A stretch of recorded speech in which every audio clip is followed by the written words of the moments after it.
disorders. Most often than not, you're dealing with narcissism. And through that, we've had a lot of students, specifically one girl that stands out, who after taking a 5-hour course, without, again, doing anything physical, by learning what behavioral red and green flags are, picked up on the fact that both of her parents had several behavioral traits of narcissistic personality disorder, and she couldn't understand why. She never got along with them, and she was planning to leave the house at 18 years old, pack her shit, fuck off, and never speak to them again. But through our course, she went to seek therapy. She found a professional therapist that deals in personality disorders and trauma. And based on everything she said, the psychiatrist said, yeah, your parents sound like they have this. Now, it's potentially not their fault. They probably went through this, this, and this, and here's how you handle them. And she learned how to handle her parents through therapy. And it helped and fixed the relationship. She's no longer planning to leave home. She's now staying home, going to college. She's going to graduate. Not just that, she can now pick up on several types of different behavioral red and green flags. The odds of this girl later on in life or at any point from now on finding herself in any kind of abusive relationship, domestic, anything like that, have reduced greatly. Why? Because the second she starts to go out on a date and an individual starts to display any of the red flags that she learned through us, she's going to go, thank you very much, check please, and never call the guy again. And that guy's going to move on. Why? Because he didn't sink his hooks into her yet.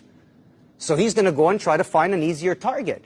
And that's what we're talking about. We're talking about the ability to prevent that. I don't want my students to have to knee and elbow somebody. I want them to be able to pick up on the behaviors and the things that leads to the potentially of that happening and stopping it from happening ever. As we talked about earlier, Natalie, her story, the stockbroker, yeah, she broke his jaw. Yeah, she successfully kneed him in the balls. But the amount of trauma she suffered after that was insane.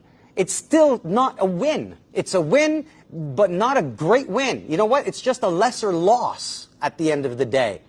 Because trauma was still instilled, lack of trust was still instilled, all of that. She had to still batter herself, go through therapy, not trust men, not trust herself. She still had to live all that.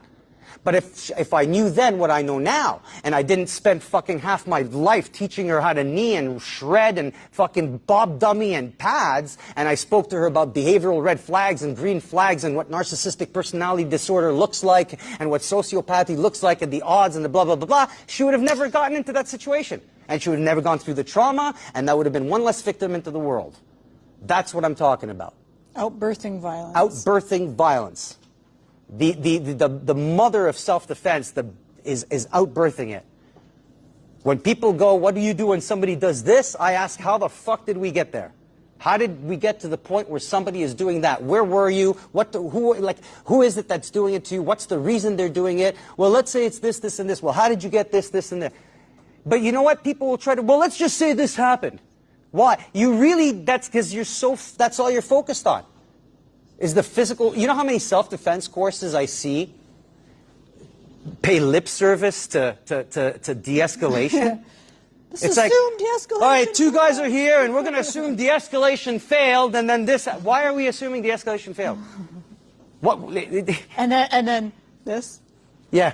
Oh, yeah. Wait, you're standing wrong. Come a little closer so I can do my move. Yeah. Literally, so many videos. They're like, okay, so two guys. Literally, it's on tape. He pushes them together closer so it'll work. It's fantastic. Like, you want to talk about manufacturing your own reality to fit your system. That's what 99% of that stuff is. I got a really cool move that does this from behind, and it looks really nice because then I can do this and this. So let me fabricate an attack that will suit this move. Okay? I'm going to come at you from behind now, and I'm going to grab you like this. What would you do? Oh, it feels good. There are defenses against this. And that's the turn around and loop and grab the arms and the fucking... But what the fuck is this? Like, who does... In the history of violent attacks. Okay, right? So, it's the modification of reality. I got a cool move. I got to create a scenario for that move. But that's not how the real world works. Any questions about that? What time is it? Or 10 to 1. All right. Any questions about any of that? Okay. Your next drill, I'll explain it. We'll demonstrate it. We'll go to lunch. Then we'll come back and do it. Okay. So, and it's easy because you've already done it.